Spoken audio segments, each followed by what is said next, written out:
अस्सलाम वालेकुम, मैं हूं शाहिद हुसैन और शाहिद सकलैन साहब मेरे साथ मौजूद है। मुल्क भर में अफरा तफरी फैली हुई है। एक तरफ महंगाई का तूफान है, दूसरी तरफ ना अदालतों से शहरियों को इंसाफ मिल पा रहा है, दूसरा सवाल करने पर सहाफियों को तशद्दुद का निशाना बनाया जा रहा है। यानी कि हर तरफ ना सिर्फ पाकिस्तान की जग हसाई हो रही है, बल्कि लोगों को अपना मुस्तकबिल नजर नहीं आ रहा। यानी कि कोफत छाई हुई है पाकिस्तान में कि हो क्या रहा है। तो मैंने शाहिद सकलैन साहब को जहमत दी। शायद भी आपका बहुत शुक्रिया। दो तीन आपसे सवाल करने हैं, लेकिन एक जो इंतहाई अहम है इस वक्त के हिसाब से कि पूरी लीडरशिप, आपको पता है कि एक तो ये है कि पीडीएम में जो शामिल है उन्होंने मुल्क की सूरत हाल के ऊपर खुल के कोई बात नहीं करनी, क्योंकि सबका इत्तेहाद है। यानी कि आपको पता है कि वो रेवड़ियां बट्टे तो अपनों में बांट रहे हैं, सब खाने में लगे हुए हैं। और कुछ लोग इसलिए नहीं बोलते कि उनको पता है कि अगर हम जबान खोलेंगे तो कोई ना कोई मुकदमा बन जाएगा और गिरफ्तार हो जाएंगे। तो वाहिद लीडर हैं इस वक्त अल्ताफ हुसैन, जो कि लंदन में मौजूद है, लेकिन वो फिर भी किसी ना किसी सूरत पाकिस्तान में जो जुल्म ज्यादती होती है, चाहे वो किसी भी जमात से हो, उस हवाले से वो जरूर अपना तजिया तबसरा और अपनी एक बहसियत महाजर कौम के लीडर की हैसियत से वो राय का इजहार जरूर करते हैं। इस वक्त उन्होंने ट्वीट की है, क्योंकि दो वाकयात हुए आज। आपने खुद भी देखा होगा कि शहबाज शरीफ साहब जब वहां जाते हैं और उसके बाद खातून से छतरी पकड़ के चले जाते हैं और खातून शक्ल देखती रह जाती है कि ये क्या हो गया। मुल्क का एक वजीर आजम है और वजीर आजम को ये क्या हो गया, हालांकि वो प्रोटोकॉल के लिए वहां पहुंची थी। दूसरा इसहाक डार का, इसहाक डार साहब से सवाल पूछने पर सहाफी को उन्होंने न सिर्फ थप्पड़ रसीद किया, बल्कि जो है वो अपने स्टाफ से भी उसकी पिटाई लगवाई। ये दो चीजें जिस पर उन्होंने दोनों वीडियो क्लिप भी शेयर किए हैं, वो अपने मुतालबा कर रहे हैं। यानी कि मुतालबा, लोग कहते हैं ना कि भाई जो श्रीलंका वाला मामला हो जाएगा या ईरान में जो इनकलाब आया था, इस हवाले से उन्होंने एक और बात की है। वो बात दिलचस्प है, आप खुद देखिएगा। पहले उनका जो मौक़िफ़ है वो मैं सामने रखूंगा अपने व्यूअर्स के लिए भी, हमें सबको भी पता चले। वो कहते हैं जी, पीडीएम की हुकूमत मुल्की और बैनुल अक़वामी मामलात को कंट्रोल करने में मुकम्मल नाकाम हो चुकी है और हर गुजरते दिन के साथ महंगाई ने तमाम पुराने रिकॉर्ड तोड़ डाले हैं। अवाम महंगाई से तंग आकर या तो खुदकशी करने पर मजबूर है या फिर रोजगार की तलाश में जायज व नाजायज जराए से मुल्क से बाहर जाने का अमल करने पर मजबूर है।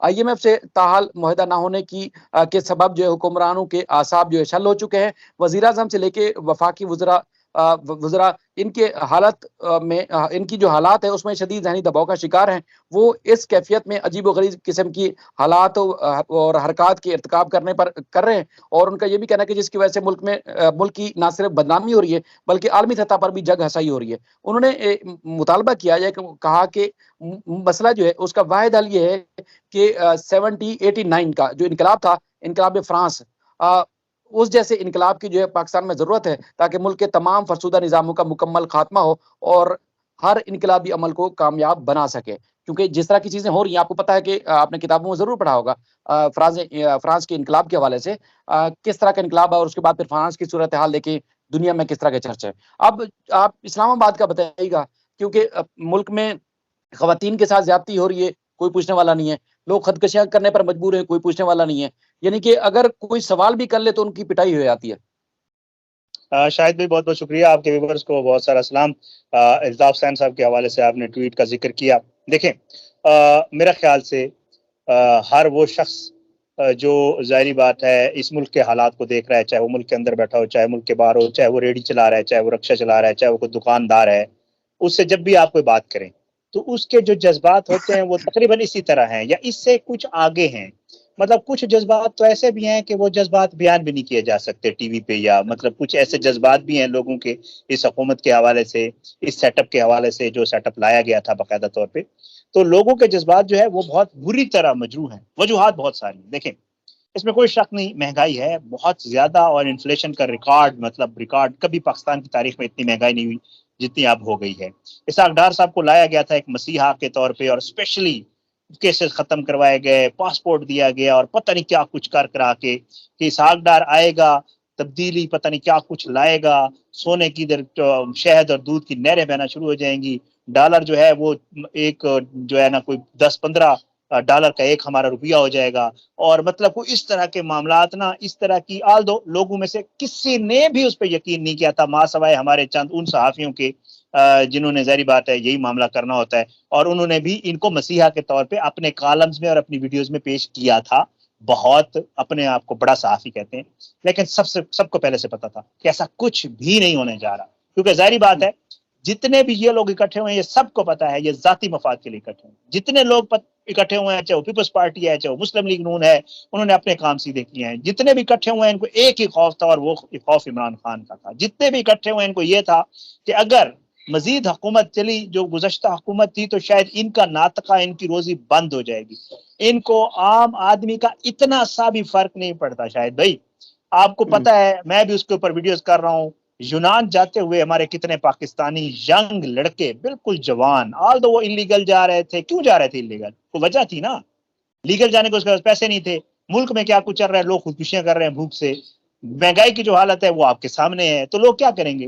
पैसे नहीं होंगे, इलीगली बाहर जाएंगे। इलीगली उनको पता है यार पहुंच जाएंगे तो घर वालों को मुस्तकबिल संवर जाएगा, कुछ पैसे अपने पास आ जाएंगे। ये वो हालात है। अब हुआ क्या, इन्होंने जो ख्वाब सुहाने दिखाए थे, इन्होंने जो कहा था कि हम इधर दूध और शहद की नहरें बहा देंगे, इन्होंने जो कहा था कि जी हम तरक्की का पता नहीं कहाँ, पाकिस्तान को पेरिस बना देंगे, और पता नहीं क्या कुछ झूठ बोलते थे ना, 100% झूठ बोलते थे। अब जब इनको ये लगा है कि यार लोग ने तो हमारा ये सौदा खरीदा ही नहीं है, लोग तो नहीं खरीद रहे इनका सौदा, ये जो सौदा बेचने की कोशिश कर रहे हैं, ये जो झूठ बोलते हैं, लोग उसके ऊपर एतबार करने के लिए तैयार नहीं है, चाहे ये कुछ भी कर लें। पूरा सेटअप, सारे मामला, सब कुछ इन्होंने अपने साथ मिलाया हुआ है, लेकिन फिर भी लोग इन पर एतबार करने के लिए तैयार नहीं है। वजह यही है फ्रस्ट्रेशन की। ये फ्रस्ट्रेशन सिर्फ इसाक डार साहब को नहीं है, ये फ्रस्ट्रेशन पूरे सेटअप को है। ये फ्रस्ट्रेशन आप किसी वजीर से मिल लें, आप किसी नून लीग के एमएनए से मिल रहे हैं, चाहे आप पीपल्स पार्टी के किसी बंदे से मिल रहे हैं, पीपल्स पार्टी वालों से पूछे, वो कहते हैं हमारी तो हुकूमत नहीं। हम उन्हें कहता हूँ भाई आप तो वफाकी वज़ीर हैं, आपने तो वजारतें ली हुई हैं। वो कहते हैं कसम से हमारी तो कोई सुनता ही नहीं है। आपने देखा पिछले दिनों बिलावल भुट्टो जरदारी साहब चेयरमैन है, उन्होंने जलसे में क्या कहा? उन्होंने कहा जी जो बजट में हमने तजावीज दी थी हमारी किसी ने नहीं सुनी, हम तो सोच सकते हैं कि हम हुकूमत से अलग हो जाए। और ये भी आपको बता दूं शायद भाई, ये लोग हुकूमत से अलग हो जाएंगे थोड़े दिनों में, इंतखाबात का भी ऐलान हो जाएगा, पीपल्स पार्टी अलग हो जाएगी। वो इसलिए होगी कि अब इनके पास कोई बयानिया बाकी बचा ही नहीं है अवाम को बेवकूफ बनाने के लिए। ये सब एक तरफ हो गए हैं, और जो बाकी ज़ाहिरी बात है जिनको फुल टाइम खत्म करने की कोशिश की जा रही है पाकिस्तान तहरीक इंसाफ को, एक तरफ हो गई है। लोगों को ये समझ आ गई कि ये एक तरफ इकट्ठे क्यों हैं, किस वजह से हैं, और ये क्यों लोगों के ये आए थे अपने मसाइल हल करने के लिए। क्या किया? आते ही इन्होंने रिफॉर्म्स की, इन्होंने तरामीम की, नैब के लॉ को चेंज किया, सारे अपने केसेस खत्म करवाए। आज तक मुझे बताएं, सब क्लियर हो गए हैं, मतलब सब मामला तो ओके हैं। अब तो इनकी कोशिश है कि कोई ऐसा कानून भी लाया जाए कि जो केसेस खत्म हो गए दोबारा ना खोले जा सके, ताकि कहीं ऐसा ना हो ऐसा भी हो 10 जाएगा। साल बाद 15 साल बाद कोई ऐसी हुकूमत आ जाए जो कहीं यार ये तो ला ही गलत बना था, आए दोबारा तब्दीली करते हैं। ये इनकी ये कोशिश है।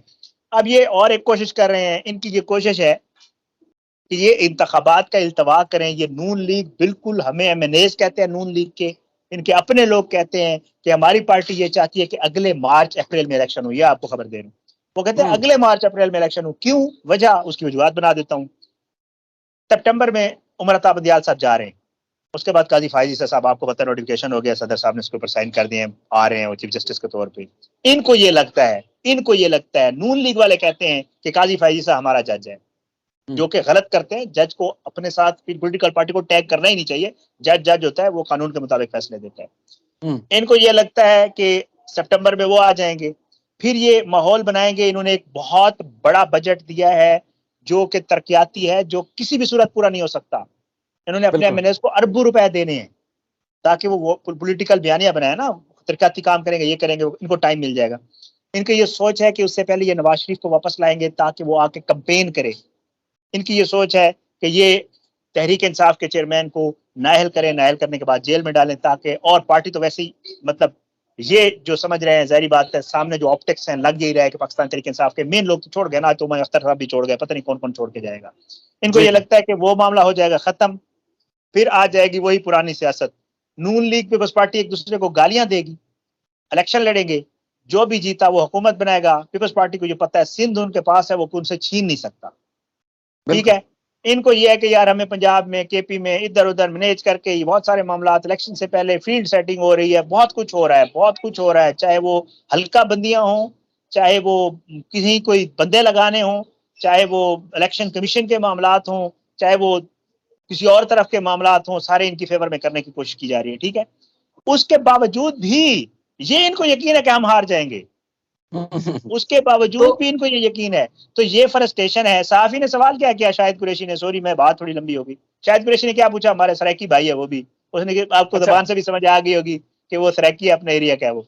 तो वो क्या, उसने कहा डार साहब ये बताया IMF से मुआहदा क्यों नहीं हो रहा। अब ये भाई सवाल कोई ऐसा है कि आप उसको थप्पड़ मारे यार, उसके ऊपर काम आपसे नहीं हो रहा, नाअहली आपकी है, आपकी नाअहली के हवाले से बिफ्ता इस्माइल तक कह चुके हैं, शायद खकान अब्बासी कह चुके हैं कि यार आप इस काबिल नहीं है कि सारा अपने बंदे कह रहे हैं। यार एक साफी ने सवाल किया, आप जितने भी फ्रस्ट्रेशन का शिकार हैं, आप जितने भी मामलात में फंसे हुए हैं, उलझे हुए हैं, साफी को थप्पड़ मारना तो नहीं बनता। अपने गार्ड से आप कहते हैं कि जिसका पीछा करें, इसको ना छोड़ें। वो PRA के दफ्तर तक ऊपर 2nd फ्लोर तक वो बंदे उसके पीछे है, शायद कुरैशी के पीछे। PRA वालों ने, जो हमारी रिपोर्टर्स की एसोसिएशन है, पार्लियामेंट्री रिपोर्टर्स की जो एसोसिएशन, उन्होंने उस बेचारे को बचाया। शायद वो इतना कमजोर सा लड़का है वो, आपने पता नहीं उसको देखा है कि नहीं देखा। ठीक है, उसको ना इन्होंने गजदोकोब किया पूरा। यार ये तो इनकी सूरत हाल है। उस दिन चले शायद कुरैशी को छोड़ दे, उस दिन साहब डार साहब ने प्रेस कॉन्फ्रेंस में क्या किया, सहाफी ने सवाल किया, उसको कहते हैं मुझे पता है आप कौन सी। यार भाई सहाफी का काम सवाल करना है, आप जवाब नहीं देना चाहते ना दें, आप कहें नो कमेंट्स, आप खामोश रहें, ये कोई तरीका नहीं है। ये आप समझते हैं अगर कि आप लोगों को इस तरह डरा के धमका के अपने मामलात को सेट कर लेंगे, तो मेरा ख्याल से लोग इतने बेवकूफ नहीं है, हर किसी को नजर आ रहा है। ये तो चीज बताएं, थोड़ा सा मुख्तसर से बताइएगा कि ये मामला क्या है काजी फैजी साहब का। उनकी तो ख्वाहिश थी कि वो जो बड़े फैसला साजी के केसेस होते हैं उनमें उनको शामिल किया जाए, लेकिन वहां तो आज लोगों में उनका जो परसेप्शन आज बड़ा क्लियर था। शायद भी मतलब हमें लग रहा था, पता नहीं, रात कल हम लोग बैठे हुए थे, मैं और सदीक भाई, हम इकट्ठे थे कल रात, तो वो मुझे कह रहे थे, उन्होंने फिर वीडियो भी की सुबह, वो मुझे कह रहे थे यार देखना इस बेंच में फला बंदा नहीं बैठेगा, 9 रुकनी बेंच बना है, इसमें फला नहीं बैठा। उन्होंने काजी फैजी साहब का नाम भी लिया था, फिर सुबह आज उन्होंने वीडियो भी की इसके ऊपर। मैंने उनसे वजह पूछी, मैंने कहा क्यों, क्योंकि कोर्ट रिपोर्टिंग उनसे बेहतर कोई नहीं समझता। मैं तो कभी आपको पता है ऑफ एंड ऑन जाता हूँ, और अपने केसेस के कोई मेरी इसका केस लगा हुआ हो, मेरे इंटरेस्ट का, तो मैं जाता हूँ। तो वो कहते हैं कि यार देखना ये बेंच से उठ जाएंगे। मैंने कहा, फिर पता चला कि तरमिनुल्लाह साहब यूके गए हुए हैं, फलां साहब नहीं है, फलां साहब अवेलेबल नहीं थे, कुछ जजेस छुट्टियों पे हैं, कुछ कहीं और रजिस्ट्रियों में चले जाते हैं, आपको पता है इन छुट्टियों पे, कहीं कराची में, कहीं इधर उधर क्वेटा में। ठीक है, तो जो अवेलेबल जजेस थे, इन्होंने कहा फुल कोर्ट बनाए, इत्तेजाज हसन वगैरह ने, लतीफ कोसा वगैरह ने कि जी फुल कोर्ट। उन्होंने कहा, जज चीफ साहब ने कहा ओके ठीक है मैं फुल कोर्ट बनाता हूँ। जब चेक किया गया, आपको पता है एक पूरा प्रोसेस होता है, कोई ऐसा मजाक नहीं है ना, वो भी एक पूरे प्रोसेस के थ्रू होता है। चेक किया गया तो जजेस जो अवेलेबल थे वो 9 थे। और आपको पता है काजी फैजी साहब पिछले को 2-2.5 महीनों से बेंचेस पे बैठ रहे, चैम्बर वर्क करूंगा। ठीक है, तो चीफ साहब ने ये किया कि उनको भी शामिल कर लिया, जो अवेलेबल जजेस थे सारे शामिल कर लिए। लेकिन हमें ये आइडिया था, हमें ये पता था कि फैजी साहब उठेंगे, और वो यकीनन उठेंगे, वो यही कहेंगे कि जी मैं तो, हम तो ये समझ रहे थे वो कहेंगे मैं चैम्बर का काम करता हूं तो मैं इस बेंच में नहीं बैठता। लेकिन उन्होंने जाहिर बात है और इतराज कर दिया कि जब तक प्रैक्टिस एंड प्रोसीजर और रिव्यू वाला डिसीजन नहीं आ जाता, तब तक कोई भी बेंच जो है मैं उसको ठीक नहीं समझता। और वो ये कहकर जाहिर बात है उठ गया। बहरहाल, लेकिन ये बड़ी तकरीर की जरूरत क्यों पड़ी? मतलब ठीक है वो तो ठीक है, लेकिन इतनी बड़ी तकरीर की जरूरत उनको क्यों पड़ी? देखें, शायद भाई इसमें कोई शक नहीं है, बहुत वाजे है, हर किसी को समझ आ रही है। हम सहाफी, आप भी रोज कोर्ट जाते हैं, जजेस का जो कंडक्ट होता है, जजेस की जो सूरत हाल होती है, वो आपको भी पता चल जाती है, हमें भी पता चल जाती है। जब आप सामने जाते हैं आपको पता चल जाता है कौन सा जज किधर से बोल, किस तरफ जा। तो डिवाइड तो है, इसमें तो कोई शक नहीं है। जितने भी ना करते रहे, जितने भी कहते रहे कि कोई ऐसा मामला नहीं है, लोग इकट्ठे हैं, डिवाइड है सर, इसमें कोई शक नहीं है। और फैजी साहब सीनियर तरीन जज हैं, उनको ये पता है कि मेरा नोटिफिकेशन हो चुका है, मैंने चीफ जस्टिस बन जाना है आने वाले दिनों में। अल्लाह करे वो जो अल्लाह करे, जैसे अताब दियाल साहब ने आते हुए कहा था ना कि मैं ये रिफॉर्म्स करूंगा, और उनमें से कोई रिफॉर्म्स नहीं हुई, और जो बैकलॉग है केसेस का वो भी मजीद बढ़ गया है। अल्लाह करे काजी फैजी साहब जो कह रहे हैं कि मैं ये रिफॉर्म्स करूंगा प्रोसीजरल और इन मामलात में, इंतजामी मामलात में सुप्रीम कोर्ट के, अल्लाह करे वो हो जाएं। पहले तो बहुत अच्छी बातें की जाती हैं, सियासतदान भी तो ये करते हैं ना, आने से पहले क्या कुछ आपको ख्वाब दिखाते हैं, हम उनको ले आते हैं, जब हुकूमत में आते हैं पूछते ही नहीं है कि यार आप लोग के सामने वोट लिए थे।